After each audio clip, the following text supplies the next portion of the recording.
100వ వార్షికోత్సవాన్ని పురస్కరించుకుని తిరుపతిలో ఆ పార్టీ జాతీయ కార్యదర్శి నారాయణ డప్పులు కొడుతూ డాన్సులు వేశారు. అనంతరం జెండా ఆవిష్కరించి అమరవీరుల స్తూపానికి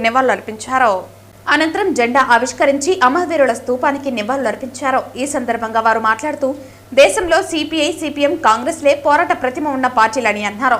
ఇలాంటి దేశం కోసం పనిచేసే పార్టీలు ఉన్న దేశంలో బీజేపీ కార్పొరేట్ సంస్థలకు ఊడిగం చేసే పార్టీలు ఉండటం చాలా బాధాకరమన్నారు. బీజేపీ పార్టీ అధికారంలోకి వచ్చిందని మాదక ద్రవ్యాల అమ్మకాలు, అత్యాచారాలు పెరిగిపోయిందన్నారు. న్యాయ వ్యవస్థకు తూట్లు పొడిచారని అన్నారు.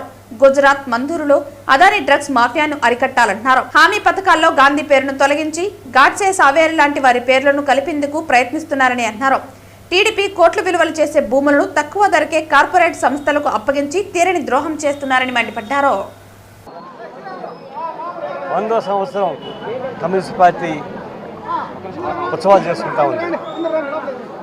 కమ్యూనిస్ట్ పార్టీ పెట్టి నేటికి 100 సంవత్సరాలు అయింది. బ్రిటిష్ సామ్రాజ్యవాదికి వ్యతిరేకంగా సాగిన పోరాటంలో, స్వాతంత్రం సంపాదించడం కోసం జరిగిన ఆందోళనలో కమ్యూనిస్ట్ పార్టీ ఆవిర్భవించింది.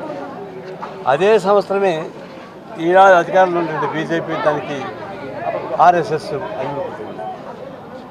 అయితే స్వాతంత్రం వచ్చిన తర్వాత కమ్యూనిస్ట్ పార్టీ అనేక త్యాగాలు చేసింది, అవసరాలు అర్పించింది, బ్రిటిష్ తుపాకీ గుండ్లకు బలైంది.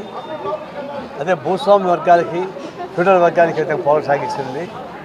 తెలంగాణ సాయుధ పోరాటం కానీ, బేబాక ఉద్యమం బంగ్లాదేశ్లో కానీ, బెంగాల్లో కానీ, పొన్నప్ర కేరళలో కానీ, చల్లపల్లి జమీందారు జరిగిన పోరాటంలో కానీ, దున్నేవాడికి భూమి అనేటువంటి పైన కమ్యూనిస్ట్ పార్టీ పోరాటం సాగించింది. కమ్యూనిస్ట్ పార్టీ ఉద్యమంలోనే దున్నేవాడికి భూమి అనేది జాతీయ ఎజెండాకి వచ్చింది.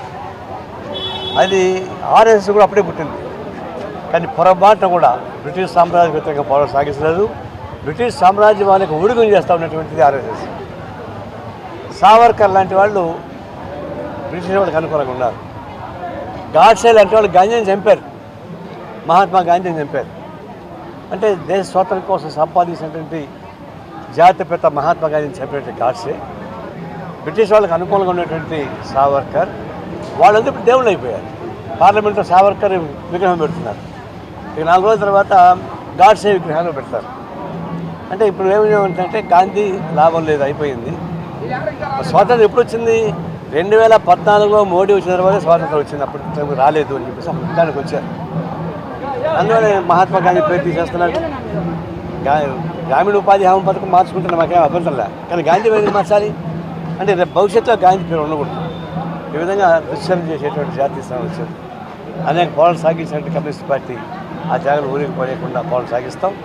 ఈనాడు ప్రమాదం వచ్చింది. ఎక్కడి నుంచి వచ్చింది? ప్రతిపక్షాల నుంచి రాలే, నక్సలైట్ నుంచి రాలే, వచ్చింది ఈ గవర్నమెంట్ బీజేపీ ప్రభుత్వం నుంచి వచ్చింది.